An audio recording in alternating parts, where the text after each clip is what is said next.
So you probably heard before that in order to have a good relationship, communication is everything. But from an integral perspective, it is not that simple because people communicate from different perspectives, which we see here on the screen. They either speak from a me, I perspective, what do I perceive, what do I feel, what do I think, what is beautiful to me, or they speak about their exterior individual body. I am in pain, I have a toothache, I want to move, I want to do this with my body, I am hungry, I want to eat. Or they talk about certain values, morals. We should not talk that way, you should not be that way. So there is the we dimension in the communication, and there is also a plural it dimension, our work, our house, our money, our car, our animals, everything that's physical outside of us. And very often people, when they communicate, misunderstand. They say you shouldn't feel that way, or this is not so important, or they differ in their values, or they differ in their behavior. And so that already creates often misunderstanding in communication. And Jürgen Habermas, in his model of discourse ethics, pointed it out, rightly so, of course, that we can also talk about theoretical things and things that are objective. We can talk about moral things, what is right, what is wrong behavior, what are ethics, what should we do, what should we not do, and also what is practical or functional. And then finally, what is aesthetic, what is beautiful. So these are already realms of communication where people often are not fully aware from which of these, what we call perspectives, people communicate from. The second challenge in communication is that there is what we call explicit communication and implicit or tacit communication. So explicit is very, very precise. I am sitting here in my room. I am recording this video.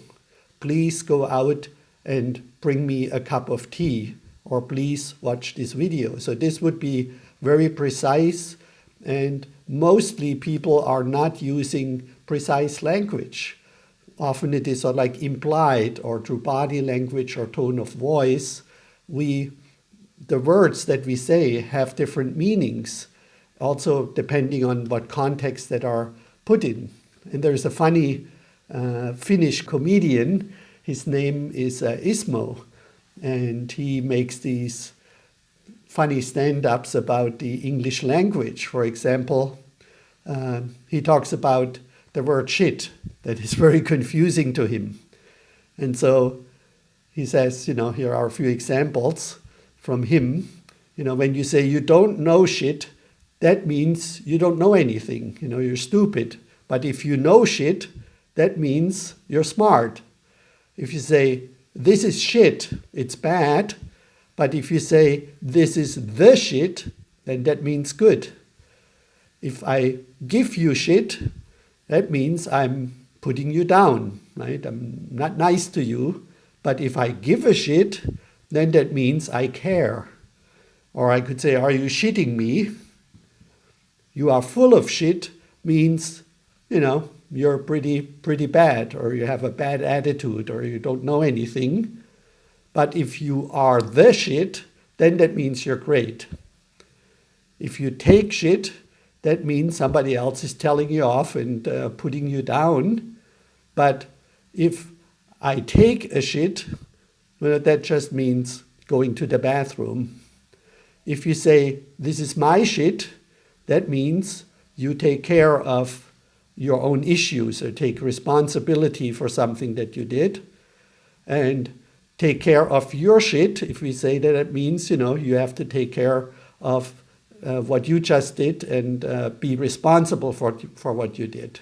If I say clean up your shit, that means, again, to maybe do some healing, some growing work, And if you say, I have shit to do, that can mean anything except for actually going to the bathroom. If you say, this is deep shit, that means, wow, what Martin is just saying here is quite interesting, quite deep, quite complex. And you can put the word shit behind any other sentence, like, I like to travel and shit, or I like to learn and shit, or I like to cook and shit. Then we also say things like, holy shit, this is a piece of shit. Ultimately, I don't understand this shit. So George Bernard Shaw said, the single biggest problem with communication is the illusion that it has taken place. Now, with all this implicit, explicit, and speaking from different dimensions, it even gets more complicated when we look at Carl Bühler's organon model of language below, and I expanded on this model by putting in different stages of consciousness development, and I will walk you through how people at 8 different levels of consciousness development make different what's called validity claims, how they validate their perceptions, what they're saying, basically is what I'm saying true, good, beautiful, functional, and how do I validate that? But to begin with, before we perform a speech act, in most cases at least, in our mind, in our cognitive function, we have to be aware of some objects, for example, a hat here, or my t-shirt, or my body, or some facts, right? There was a 30-year war, or right now they had election in America a few months ago, and things like that, or a thought, oh, I'm thinking of my mother right now, or my brother, or I'm thinking about what I'm going to have for dinner tonight, or I have some feelings, I feel really excited about doing this video right now, or I have some needs, right? I'm hungry, or I'm a little sleepy, or I have a need for understanding, I have a need for connection, whatever the needs are. So first of all, there needs to be some kind of cognitive function or some kind of awareness, and then the speaker expresses this kind of like these objects, thoughts, feelings, this cognitive function already filtered through their level of awareness, their level of consciousness. And then we use obviously language. In this case, I'm speaking English right now. Ich könnte auch Deutsch sprechen because I'm bilingual. And if you only speak English, then würdest du nicht verstehen, wenn ich auf einmal Deutsch spreche. So we need shared language to understand each other, and even more so, we need to have the same idea of what certain words mean. So if I say, oh, I look out of the window and there is a tree, you have to have a concept of tree, T-R-E-E, to know what I'm possibly talking about. But then if I would ask you to draw down the tree on a piece of paper that you imagine I'm seeing, it would be very likely be very different from the tree that I'm actually seeing. So the expressive function is an abstraction or a symbolic expression of the thoughts, objects, feelings, needs, etc., from the different perspectives that we are expressing. And ultimately, of course, we're just creating airwaves that hit your eardrum, make it vibrate, and then in your mind, it's translated into the qualia of language, and then somehow you try from your own experience, from your own understanding, to get what I try to understand what I am saying, or it's called the appeal function, that I appeal to you to see the world the way I do, to feel or think the way I do. And so Wittgenstein famously said, the limit of my language is the limit of my world. And there's an example, let's say an airplane flies over the rainforest of an indigenous tribe. If they have no concept of an airplane, they don't know what this is, but they will still see it and interpret it, but they may say this is some omen, or it's some unique bird that flies high in the sky, or whatever interpretation they will give that through language, and that will be their world. So the limit of my language is the limit of my world. So now we're going to come to the 8 different levels of consciousness development. And what usually happens is that people who are at, let's say, a later stage of consciousness, they usually can relate to communication of people at earlier levels of consciousness, but not vice versa. In other ways, it's beyond the people's event horizon. Let's say you're at stage number 5. If somebody communicates from stage 6, 7, or 8, usually you have a hard time understanding what this person may be trying to convey, because you can only frame it from your particular level of consciousness. And so in integral theory, we actually use different colors for indicating these different levels. And so I'm going to have some fun with some different colored hats here.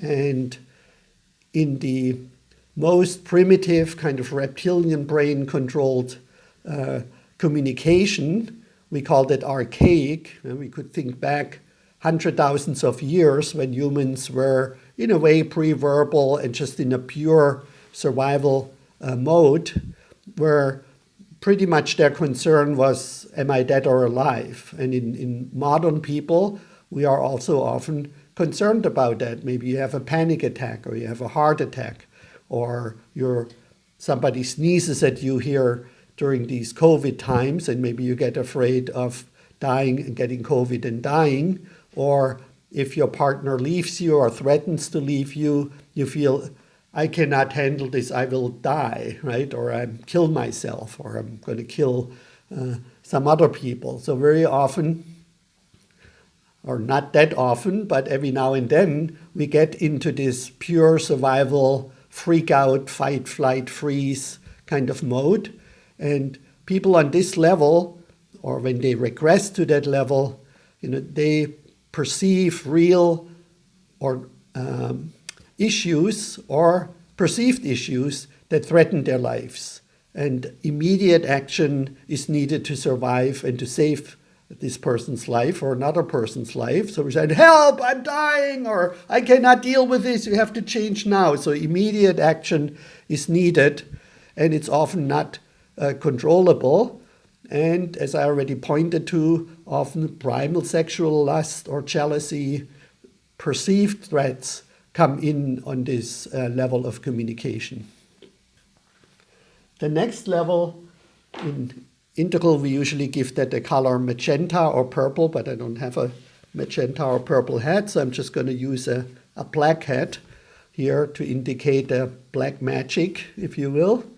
And this level, the communication is all about feeling safe, and safety from perceived threats that are not immediate, but potential threats that usually come somehow from the outside.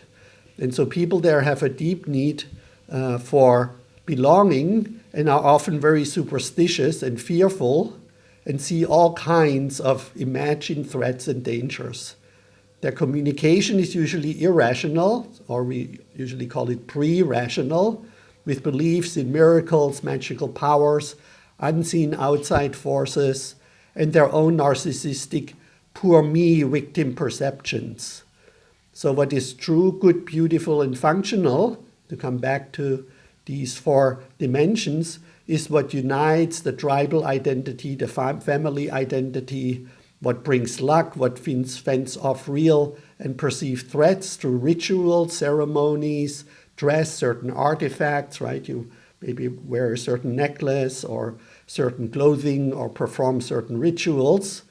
And they expect other people to make them feel safe through compassion and affirmation, or rescuing them, and by joining like-minded tribes and communities who share their needs and concerns. So it's not safe here, let's go back to the family, let's go back to the tribe, the negative energy that is around me, right? So it's all very fearful and very, very superstitious, right? They're all imagined threats and dangers, like thunder, or it's dark, or something like that.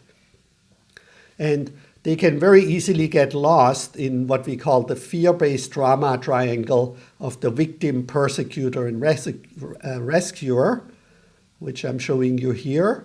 So this image is from David Emerell, and I'll show you later a different image. So in this trauma triangle, there is first of all the victim, the person who feels, I have no choice. There are these threats and there is basically nothing I can do about it. And then there is always something either inside or outside the person, which is the persecutor. So that can be, oh, I'm so traumatized, these are my bad past life experiences. That would be inside, right? Or I'm depressed and I have no choice in this situation, which may be true in some cases. Or it's outside, right? Another person is threatening, or a situation is threatening.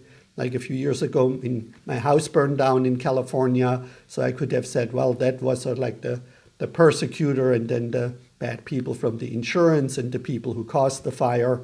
And of course, it is true that I had no choice in my house burning down or not. And then, I could say then people who feel victimized, they look usually for some rescuer, somebody who just takes them out of this victim role. So in my case, maybe I went to a lawyer or insurance agent and tried them to help me out of my victim situation.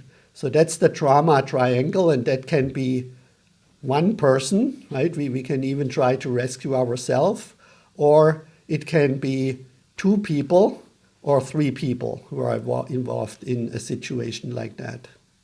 So that's the trauma triangle that very often people in this second magic stage are falling into.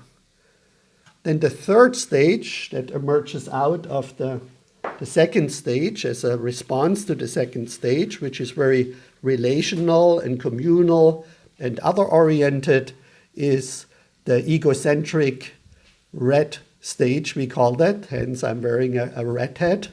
And this is all about good or bad for me right now. And it's about setting boundaries and to be in control of my environment. So instead of having all these fears, I'm asserting myself and I'm saying, I'm strong, I'm going to fight back. I'm not a victim, right? I can beat the shit out of people, or I can yell at people, or I can create my own environment. So people at this level, when they communicate to get their needs met, they usually demand respect. You have to respect me. You have to respect my boundaries. You have to do what I want that makes me happy in the now. And they demand validation for their subjective needs and truths and think that nobody can be trusted, right? Everybody else is an asshole and you cannot trust other people. You have to fight for yourself. And their desires must be met immediately without consideration of the needs of others or negative consequences in the future. So if you tell people, well, if you spend all your money, or if you take drugs, or if you're not working, or whatever you want to do that brings you happiness in the moment, and that will be then negative in the future, they don't give a shit, right? The hell with you. I'm going to do whatever makes me happy now. So they insist that whatever brings this instant gratification and strengthens their self-identity, their self-respect, their own power is true and good and beautiful and functional. Right? We're always making, from an integral perspective, take these four perspectives. Is what a person is saying true, objectively true? Is it morally good or right? Is it aesthetically beautiful? And is it practical functional? So they often go like, well, if everyone takes care of themselves, then everyone is taken care of. Makes total sense, right? And if everybody takes responsibility for their own happiness, then everybody's happy, problem solved. Now, if you think this through a little bit, of course, from a next higher level, which we call the blue, or in Ken Wilber's language, the amber level of development, then we realize, well, what if what makes me happy makes you unhappy, and what makes you happy makes me unhappy, then we're kind of like stuck, and then we end up both unhappy. So the mythic level, the right or wrong thinking, solves that problem by saying, well, individuals cannot really decide what is true, good, beautiful, and functional, specifically when it gets into conflict and everybody just demands that whatever perspective they have is the correct one. And so they say, well, we need a higher authority that basically establishes what is good, true, beautiful, and functional. And in a traditional sense, this higher authority is often mythic. In other words, it's not a scientific, modern, objective perspective, but it is a god or a general, or this is the way we do things, or a patriarch, or this is how we always did it. So mythic people argue for the need of conformity, of following the rules, the laws, and also the often hereditary bestowed hierarchies. So if you're born into a aristocratic family or in a royal family, right, then you become the king. That has nothing to do, or the queen. That has nothing to do with any kind of objective reality. That's just the way it is. You were born into that caste or into that social level, and that's where you are. So for people who argue and communicate from that level to get their needs met, is what is true, good, beautiful, and functional is decided by this mythic higher power, which also is usually male, interestingly enough. So the feminine, the female, is often relegated to these kind of patriarchal male perspectives and rules. And you have to adhere to these rules. They're not to be questioned, and they're very conservative. They fear change and taking risks. All right, it's conservative. Conserve what, this is how we always did it. This is like the 1,000-year-old scripture, or these are the rules. And you have to control your impulsivity. Like red is very impulsive. I want everything now. You have to control this through guilt. And so they believe that making sacrifices and rightful living and submitting to the law and order, right? If you do that, you get some rewards in the future, right? You sacrifice now, and then you go to heaven, or you get a medal, or you get a degree, or you get a promotion, or you get some kind of pat on the shoulder from daddy or mommy or whatever it is. And if you violate that, you will be punished. And since this is a lot about right and wrong thinking, mythic stage always needs enemies, right? So that they can say, okay, we are right, and these other bad people over there, they're wrong, and we have to fight them and maybe even kill them unless they come into our camp and agree with our mythic worldviews. And so this stage emerged about 3,000-4,000 years ago with monotheistic religions and city-states, when people had, unless in tribal cultures, right, where there were only a few, all of a sudden there were thousands or 10,000 people, and people owned land and things like that. So also clear gender roles emerged at this stage, that women should be at home and raise the children and take care of their man and obey the man, and the man would basically either follow these rules that are mythic, or in some cases make up the rules, right? As long as you put your feet under my table, you do what I say. And so that is a better way of communicating than the red egocentric or the magic level. But a few hundred years ago, certain philosophers like Immanuel Kant and others realized that there is limitations to that, because nobody was ever questioning why do these rules exist in the first place, and how they're not really verifiable. So we had the Enlightenment Phase, the time of science, and separating moral science from the technical sciences, and from aesthetics and from practical things. And so rational people, again, want to be in control of their environment. They don't want to surrender to a higher authority or to their tribal thinking. So there's like a back and forth swinging from me being in control, like when you're in the archaic survival stage, you want to be in control of your survival, then you surrender to the magic tribe and you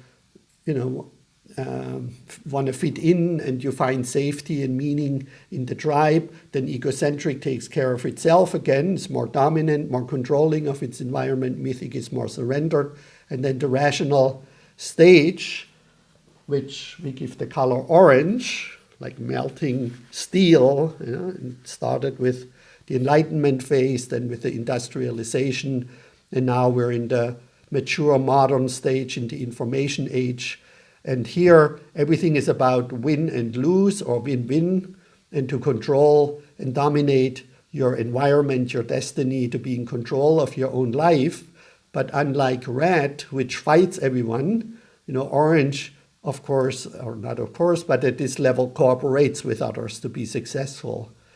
So people on this level, when they communicate, they focus on objective experience, on reason, on empiricism, and they realize that only rational thinking and objectivity can deliver what is true, good, beautiful, and functional. And so they have a certain way of communicating that typically follows a certain structure. First of all, to keep feelings and emotions out of the conversations, because feelings and emotions are not rational. They just confuse us and cloud our perceptions. So let's first calm down, take a breath, and think logically. Think, right? Thinking is very important here. The second is that we separate the people from the problem, right? We don't want to confuse, like, so you're a woman, or you're black, or you're a professor, or whatever. So we don't want to focus on who the person or the people are themselves. We don't want to be judging them. We want to just focus rationally on the problem by separating the problem from the people. Thirdly, we want to focus on interests and not on positions. So a position would be, I want to have the window closed, or I want to have the window open, or I want to go on a vacation, or I do not want to go on a vacation, or I want to spend the money on a Porsche, or I want to spend the money on an education for our children, or whatever it may be. These would be positions. And in orange then goes back and says, well, I understand your position, but what is your interest? Well, I want to have the window open because I want to have some fresh air. I want to have the window closed because I don't want to be cold, for example. Right? So we shift and say, okay, why do you postulate this? Why do you have this position? What is your underlying interest? And then 4, you will search for multiple options for multiple gains, mutual gains. So this is the classical think win-win, but orange at this level, we also accept win-lose, but usually we don't think, well, it's not enough that I win, you also have to lose. So if we win and another person loses, now that's too bad, but we will not then put this person down and prevent them from winning in the future. So orange also doesn't burn bridges, because you never know when this person may come in handy again to help you in being more successful, which is usually the orientation of rational stages. I want to be successful in status and money and lifestyle and my relationships and things like that. Then another dimension is that people who wear this, metaphorically speaking, orange hat when they communicate and how they create their world, is they always insist on using objective criteria.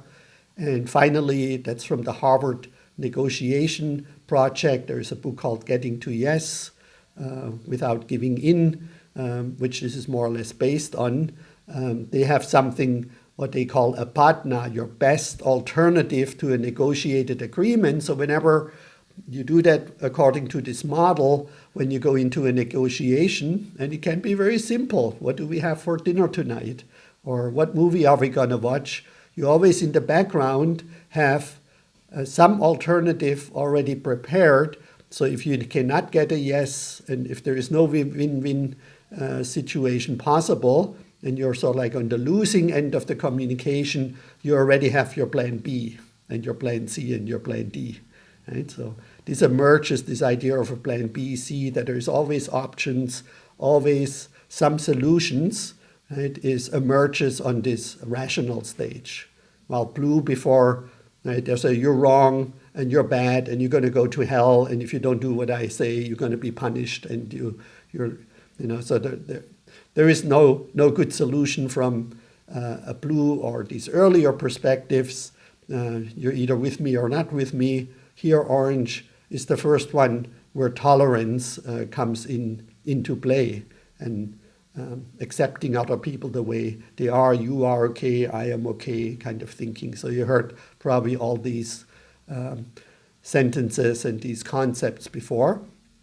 But rational strives for autonomy and change, and to seek out a good life and abundance and pursue progress through the best solutions.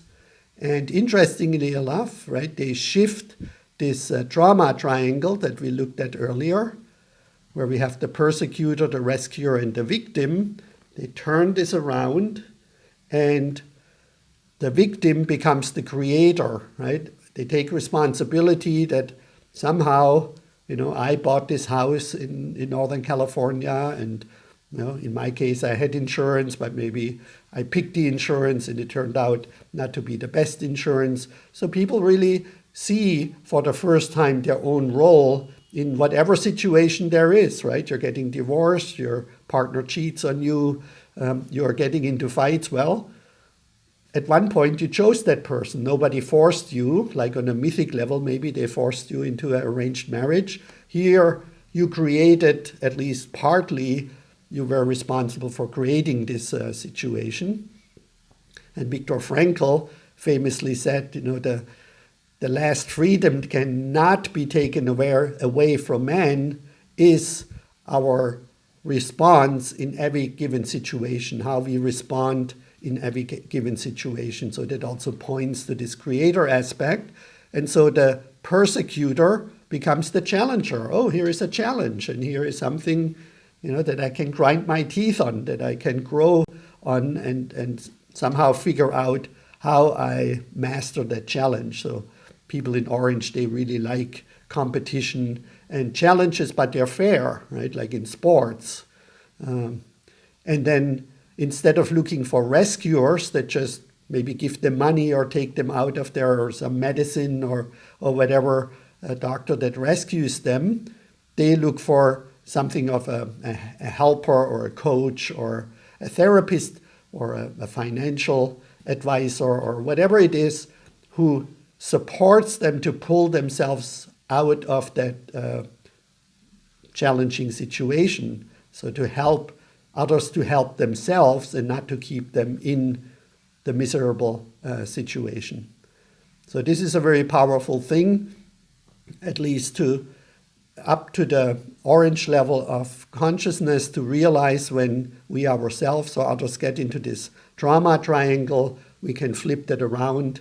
And at the orange level, people then have the capacity for the first time to see that they are partly responsible for their situation and the challenge, and see that really as a challenge and something positive.